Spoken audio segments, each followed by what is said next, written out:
Kebutuhan energi dan sistem pemanasan dalam industri umumnya dipenuhi dengan cara memanfaatkan steam yang dibangkitkan dalam suatu kettle atau boiler. Boiler adalah alat yang digunakan untuk menghasilkan uap air yang akan digunakan untuk pemanasan atau sebagai tenaga gerak. Secara sederhana, prinsip kerja boiler adalah memanaskan air hingga mencapai titik didihnya sehingga air berubah menjadi uap atau steam. Uap itulah yang digunakan untuk berbagai keperluan seperti untuk pemanasan crude oil, untuk proses produksi minyak kelapa sawit, dan lain sebagainya. Sebelum masuk ke pembahasan selanjutnya, saya akan memperkenalkan anggota saya terlebih dahulu. Di antaranya adalah Muhammad Mezar Ali, Safeli B. Rumampea, Joanna Widya Putri, Feni Devina Rahma, Muhammad Ridho Pangestu, dan M. Novrianto.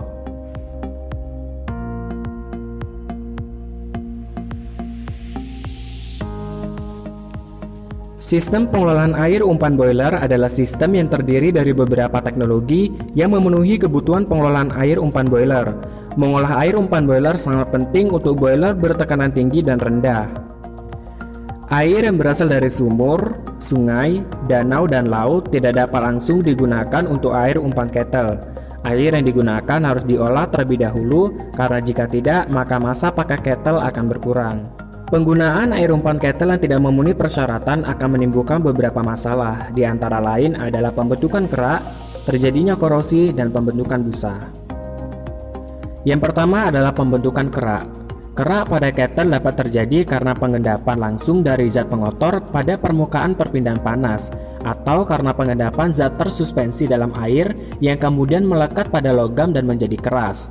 Kerak dapat mengakibatkan terjadinya pemanasan lanjut setempal atau local overheating dan logam kettle gagal berfungsi atau failure. Yang kedua adalah korosi pada kettle.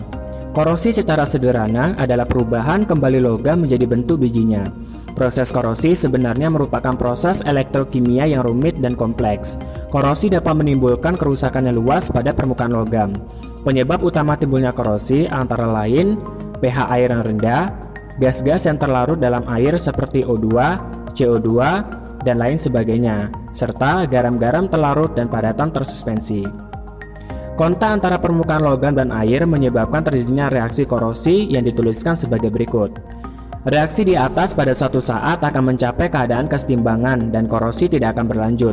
Akan tetapi, adanya oksigen terlarut dan pH air yang rendah akan mengakibatkan terganggunya kesetimbangan dan reaksi bergeser ke arah sebelah kanan. Yang ketiga adalah pembentukan busa. Pembentukan busa atau foaming adalah peristiwa pembentukan gelembung-gelembung di atas permukaan air dalam drum boiler. Penyebab timbulnya busa adalah adanya kontaminasi oleh zat-zat organik atau zat-zat kimia yang ada dalam air kettle yang tidak terkontrol dengan baik.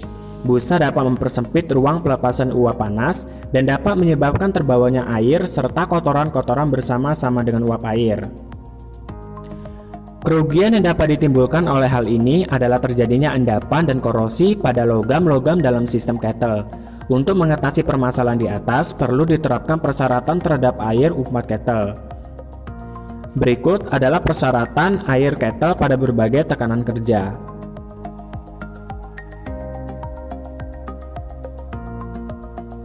Pengolahan air umpan kettle secara umum. Sebelum digunakan sebagai umpan air yang berasal dari berbagai jenis sumber, diolah dengan menggunakan beberapa metode. Yang pertama yaitu metode pendahuluan, yang kedua proses filtrasi, dan yang ketiga proses pertukaran ion. Setelah mengalami pengolahan pendahuluan atau pengolahan eksternal, air umpan boiler harus mengalami pengolahan khusus. Pengolahan ini menggunakan berbagai macam zat kimia yang diinjeksikan atau ditambahkan ke air umpan boiler. Penambahan bahan kimia ini diharapkan dapat digunakan untuk mencegah berbagai akibat yang dapat merugikan performansi kerja dari kettle. Penambahan bahan-bahan kimia pada air umpan boiler merupakan proses yang esensial, terlepas dari kenyataan apakah air itu diolah atau tidak sebelumnya. Oleh karena itu, pengolahan eksternal dalam beberapa hal tidak diperlukan, sehingga air dapat langsung digunakan setelah penambahan beberapa bahan-bahan kimia saja. Contoh penambahan bahan-bahan kimia pada air umpan kettle tanpa harus mengalami pengolahan terlebih dahulu adalah 1. Apabila kettle beroperasi pada tekanan rendah atau sedang. 2. Apabila sejumlah besar kondensat digunakan kembali sebagai air umpan. 3. Atau bila air baku yang digunakan untuk air umpan kettle telah memiliki kualitas yang baik. Proses pengolahan air dengan penambahan bahan-bahan kimia ini memiliki beberapa kesulitan. Kesulitan yang utama adalah bila kesadahan air umpan sangat tinggi sehingga banyak lumpur yang terbentuk. Hal ini dapat menaikkan jumlah blowdown pengolahan air umpan kettle dengan penambahan bahan-bahan kimia yang dilakukan tanpa pengolahan pendahuluan atau pengolahan eksternal, juga memperbesar kemungkinan pembentukan kerak pada sistem sebelum kettle dan pada saluran-saluran air umpan. Pada pengolahan air umpan kettle dilakukan penambahan bahan-bahan kimia. Hal ini bertujuan untuk: pertama, bahan kimia yang ditambahkan akan bereaksi dengan kesadahan dan kandungan silika air umpan, sehingga dapat mencegah terjadinya pengendapan kerak pada permukaan logam kettle. Bahan kimia yang biasa digunakan adalah nitrilotriacetic acid dan etilen diamin tetraacetic acid. Kedua, penambahan bahan kimia dilakukan agar zat-zat tersuspensi menjadi seperti lumpur, sehingga tidak melekat pada logam kettle. Ketiga, penambahan bahan kimia akan menjadi perlindungan anti busa, sehingga memastikan pemekatan padatan terlarut dan tersuspensi tidak terjadi carry over.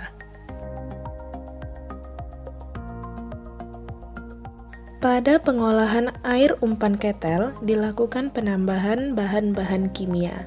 Hal ini bertujuan untuk: pertama, bahan kimia yang ditambahkan akan bereaksi dengan kesadahan dan kandungan silika air umpan, sehingga dapat mencegah terjadinya pengendapan kerak pada permukaan logam kettle. Bahan kimia yang biasa digunakan seperti nitrilotriacetic acid (NTA) dan etilen diamin tetraacetic acid (EDTA). Beberapa jenis zat kimia yang dapat diendapkan seperti ion kalsium, ion magnesium, dan silika.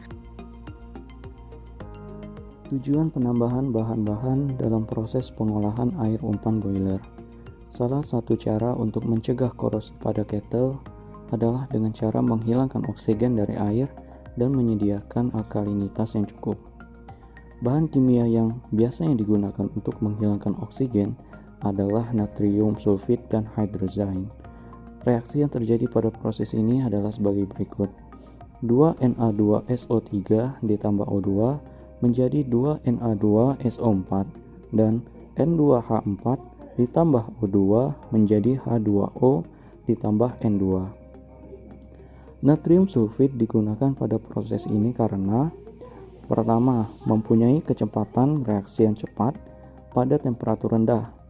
Kedua, mudah untuk diumpankan. Dan ketiga, sisa yang tidak bereaksi dapat dianalisis dengan mudah. Kondensat treatment atau perlakuan terhadap kondensat. Perlakuan tersebut mencakup pengendalian korosi di sistem kondensat dan perbaikan mutu kondensat atau kondensat polishing. Sekalipun kondensat yang diumpankan kembali relatif murni, tetapi mungkin mengandung impurities dari hasil proses korosi dan erosi, baik yang larut maupun yang tidak larut. Impurities tersebut dapat berupa mineral-mineral, kesadahan, dan minyak. Kondensat polishing dimaksudkan untuk meminimumkan jumlah impurities tersebut agar dapat mencegah pembentukan kerak pada kettle dan turbin, dan meminimumkan pengaruh korosif.